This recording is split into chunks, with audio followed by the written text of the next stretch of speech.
Bismillahirrahmanirrahim. Assalamualaikum warahmatullahi wabarakatuh. Alhamdulillahi rabbil alamin, wassalatu wassalamu ala asyrafil anbiya'i wal mursalin wa ala alihi wa sahbihi ajma'in. Buat langkah yang paling utama, marilah sama-sama kita panjatkan puji dan syukur kepada Allah Subhanahu Ta'ala, karena Allah lah yang pantas untuk kita puji dan kita sanjung, karena dialah yang telah menciptakan jin dan manusia. Selawat berangkaikan salam tidak bosan-bosannya. Mari sama-sama kita berselawat kepada Nabi kita Muhammad sallallahu alaihi wasallam. Mudah-mudahan dengan selawat yang selalu kita baca menjadikan syafaat penolong bagi kita untuk masuk ke dalam syurganya Allah Subhanahu Ta'ala. Kaum muslimin dan muslimat yang dimuliakan oleh Allah, sebentar lagi kita akan memasuki tahun 2021. Maka oleh sebabnya, kaum muslimin yang dimuliakan oleh Allah, di dalam Islam kita dilarang untuk merayakan tahun baru, karena itu merupakan ajaran orang-orang kafir. Yang mana Rasul mengatakan, man tasyabbah liqaumin fahuwa minhum. Barang siapa yang menyerupai suatu kaum, maka dia telah termasuk kaum tersebut. Maka oleh sebab itu, perayaan tahun baru, penggantian tahun merupakan kebiasaan orang-orang kafir, kebiasaan orang-orang yang tidak beriman kepada Allah Subhanahu Ta'ala, yang wajib bagi kita untuk menjauhi. Nabi sallallahu alaihi wasallam melarang kita untuk merayakan hal tersebut.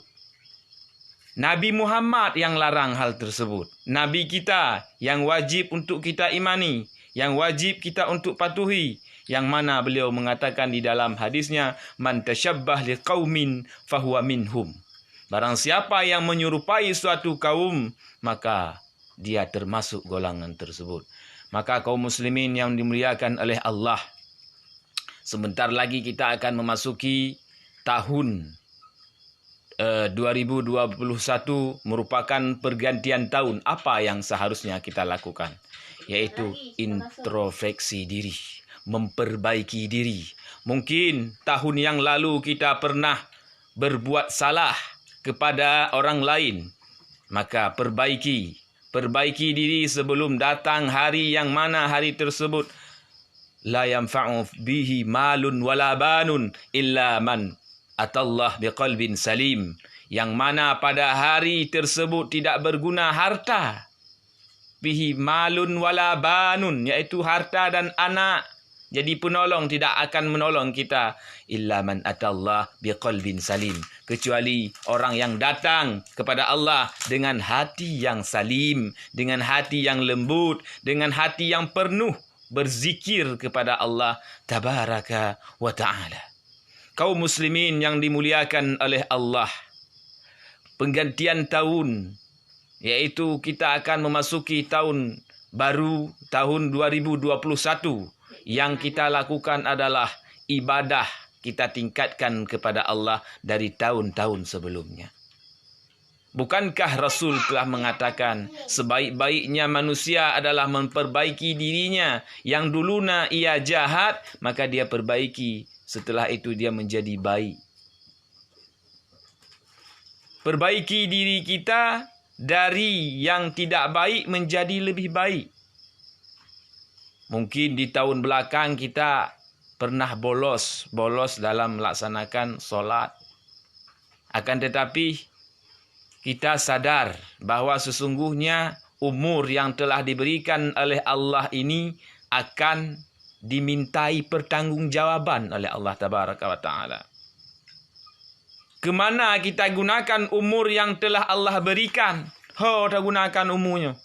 Kita gunakan untuk berpoya-poya di dunia. Kita gunakan umur yang Allah berikan untuk kesenangan dunia. Ataukah umur yang kita gunakan ini untuk beribadah kepada Allah? Karena tujuan utama kita diciptakan oleh Allah adalah untuk beribadah kepadanya. Allah mengatakan, "Wa ma khalaqtul jinna wal insa illa liya'budun. Tidak aku ciptakan. Padahal tanya Cik Hanif ciptakan. Wa ma khalaqtul jinna wal insa illa liya'budun. Tidak aku ciptakan jin dan manusia kecuali hanya untuk beribadah kepadaku. Tujuan kehidupan kita di dunia ini beribadah kepada Allah. Berubudiyah kepada Allah. Maka Allah ciptakanlah kita. Allah jadikan kita. Setelah Allah jadikan kita, maka kita berterima kasih kepada Rabbul Alamin. Beribadah kepadanya. Itu perintah yang paling utama, yang wajib bagi kita untuk mengerjakannya. Karena setiap pekerjaan, setiap perbuatan yang kita lakukan di muka bumi ini akan dimintai pertanggungjawaban oleh Allah. Saat kita berada di alam kubur, maka disitulah kita teringat bahawa sesungguhnya saya telah tiada di dunia ini. Disitulah kita merasa menyesal bahawa sesungguhnya kita telah tiada, bahawa sesungguhnya kita telah kembali kepada Allah Subhanallahu Ta'ala. Datanglah malaikat menanyakan pertanyaan, yang mana pertanyaan tersebut mungkin kita mampu untuk menjawab ataupun tidak. Pertanyaan yang diucapkan oleh para malaikat, Mar Rabbuka, siapakah Tuhanmu? Mampukah kita menjawab dengan lisan yang tidak pernah kita berzikir kepada Allah? Dengan perintah-perintah Allah yang sering kita tidak pernah kerjakan, mampukah kita menjawab hal tersebut? Karena yang menjawab adalah iman yang ada di dalam diri kita tersebut. Mar Rabbuka, Allahu Rabbi. Sedangkan kita tidak pernah menjalankan perintahnya, selalu menjauhi, tidak pernah menjauhi larangannya. Yang kita kerjakan hanyalah dunia, dunia, dunia dan dunia. Allah tidak melarang kita mengejar dunia, wahai kaum muslimin dan muslimat. Akan tetapi lah ingat ada akhirat. Allah tidak melarang anda mencari rezeki. Bahkan perintah wajib kita mencari rezeki untuk kehidupan di dunia ini. Bekal di dunia ini untuk menuju syurganya Allah. Silakan anda mencari rezeki. Rezeki yang halal. Tapi jangan anda lupakan bahawa anda ada tanggungjawab dengan Allah. Anda ada perjanjian dengan Allah. Ketika anda mau lahir ke dunia, anda berjanji kepada Allah, saya akan menyembahmu ya Rabbi. Tapi anda dustakan ayat-ayat Allah tersebut. Allah turunkan Nabi. Kepada Nabi diberikan Al-Quran. Dan Al-Quran dibacakan hukum-hukum tersebut. Dibacakan perintah bahawa solat itu wajib. Bunyal Islam ala khamsin. Syahadatu an la ilaha illallah wa anna Muhammadar Rasulullah wa tuqimus salah. Islam itu dibangun atas 5 pilar. Yang pertama mengucapkan bahawa tiada ilah yang berhak diibadahi kecuali Allah. Tiada Tuhan yang berhak diibadahi kecuali Allah Tabaraka wa Ta'ala. Bahkan mereka menyembah matahari. Mereka menyembah bulan dan bintang. Tidak berhak. Itu ciptaan Allah. Yang berhak diibadahi adalah Allah Tabaraka wa Ta'ala. Kunci syahadat. Wa anna Muhammad Rasulullah. Aku bersaksi bahawa Nabi Muhammad adalah utusan Allah. Itu rukun Islam yang pertama. Setelah kita ucapkan dengan lisan, wa tasdiqu biqalbi, membenarkan dengan hati, benar saya mengakui dengan sesungguhnya bahawa Allah lah yang berhak kita ibadahi. Allah lah yang berhak untuk kita sembah. wa tasdiqu bil jawarih. Kemudian diamalkan dengan anggota badan. Kita amalkan. Apa yang diperintahkan oleh Allah kita kerjakan. Apa yang dilarang oleh Allah kita tinggalkan. Oh, amal ini. Kemudian yang kedua, rukun Islam, wa tuqimus shalah. Dan dirikanlah salat. Ini rukun Islam. Rukun. Apabila rukun tersebut salah satu tiada, maka batallah keislaman tersebut. Seperti rukun solat. Pertama ni dua berdiri, letak kiri, Fatihah. Fatihah tidak kita baca. Niat juga tidak kita niatkan. Maka batal solat. Ulang dari pertama. Begitu juga dengan Islam. Kaum muslimin dan muslimat yang dimuliakan oleh Allah subhanallahu ta'ala. Solat merupakan tiang agama. Suatu rumah dibangun tanpa tiang, maka tidak akan bisa untuk dibangun tersebut. Dan suatu rumah apabila tiangnya dipotong dan dirusakkan, maka rusaklah seluruh rumah tersebut. Maka oleh sebab itu, Rasul mengatakan, as-salatu imaduddin. Solat itu tiang agama. Faman aqamaha faqad aqamad din. Barang siapa yang mendirikan solat, dialah yang penegak agama tersebut. Waman hadamaha faqad hadamad din. Barang siapa yang meninggalkan solat, sungguh dialah perusak agama. Nyo Nabi kun. Rasulullah yang kun. Wahyu dari Allah yang kun. Maka oleh sebabnya, kemudian dalam hadis yang lain ditegaskan oleh Rasul yang sangat keras. Al-farqu baina wa baini as-salah. Faman tarakaha faqad kafar bima anzala 'ala Nabi sallallahu alaihi wasallam. Perbedaan antara kita dengan orang lain, dengan awak je, dengan orang-orang kafir adalah solat. Mereka tidak solat. Maka barang siapa yang tidak melaksanakan solat, maka dia sungguh telah kafir apa yang diturunkan kepada Rasul sallallahu alaihi wasallam. Bahkan solat itu merupakan kewajiban wajib.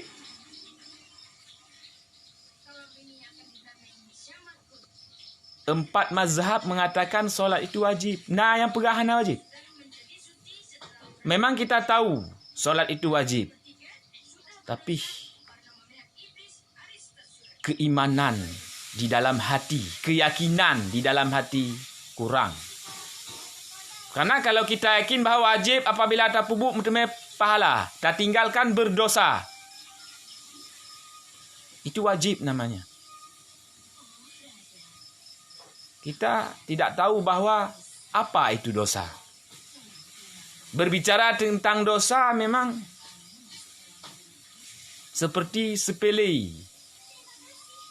Seandainya kata Rasulullah, seandainya dosa itu dinampakkan, maka sungguh tak ada orang yang mau dekat dengannya. Baunya, na'udzubillah, summa na'udzubillah min dzalik. Besarnya yang kita bawa. Maka oleh sebabnya, kapan kita teringat dosa tersebut? Ketika kita berhadapan dengan Allah tabaraka wa ta'ala. Dosalah yang menyebabkan anda masuk ke dalam nerakanya Allah tabaraka wa ta'ala. Dosalah yang menyebab anda disiksa di dalam api neraka. Dosalah yang menyebabkan anda dibakar di dalam api neraka. Dosalah yang menyebabkan anda sesara nanti di akhirat. Dosalah yang menyebabkan anda penyesalan yang tiada henti nanti di yaumil mahsyar. Maka oleh sebab itu jauhilah dosa tersebut.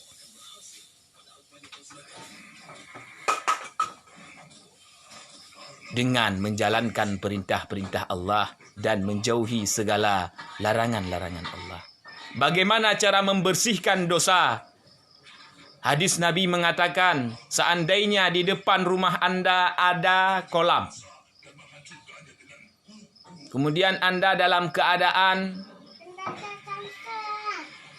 kotor, kemudian anda mandi di dalam kolam tersebut, kemudian pergi lagi, kotor lagi, mandi lagi, pergi lagi dan mandi lagi. Begitulah dengan dosa.